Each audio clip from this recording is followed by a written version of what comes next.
আবার জাতীয় সড়কে দুর্ঘটনা, টোটোকে ধাক্কা সরকারি বাসের। বুধবার ফারাক্কার জিগরি মোড় এলাকার ঘটনায় কোনো রকমের প্রাণে বেঁচেছেন যাত্রীরা। একটি টোটোকে ধাক্কা মারে একটি সরকারি বাস। কোনো হতাহতের খবর না মিললেও জখম বেশ কয়েকজন। তড়িঘড়ি আহতদের উদ্ধার করে অর্জুনপুর হাসপাতালে নিয়ে যাওয়া হয়। ঘটনাস্থলে পৌঁছায় ফারাক্কা থানার পুলিশ।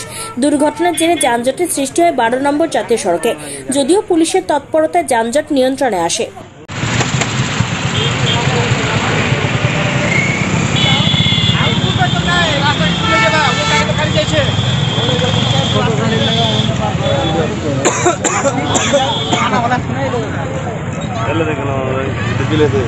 मीडिया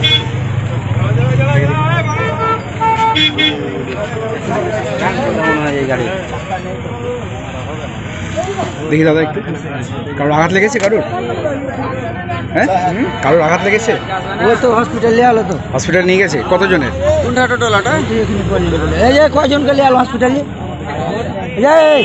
টোটো ভর্তি ছিল কজন ছিল প্যাসেঞ্জার সিট বাড়াবো টোটোলা কই আমি বক্তব্য কতজন ছিল প্যাসেঞ্জার প্যাসেঞ্জার আছিলাম আমরা চারজন ছিলাম বড়বেলা ছিল চারজন আর যে বাচ্চা ছেলেগুলা ছিল পাঁচজন আঘাত লেগেছে কতজন চারজনের কোন হসপিটালে নিয়ে গেছে অর্জুনপুর হসপিটাল নিয়ে গেছে কোথায় গাড়ি আপনার জামতলা মোড় কি নাম আপনার আমার নাম জেলেখা খাতুন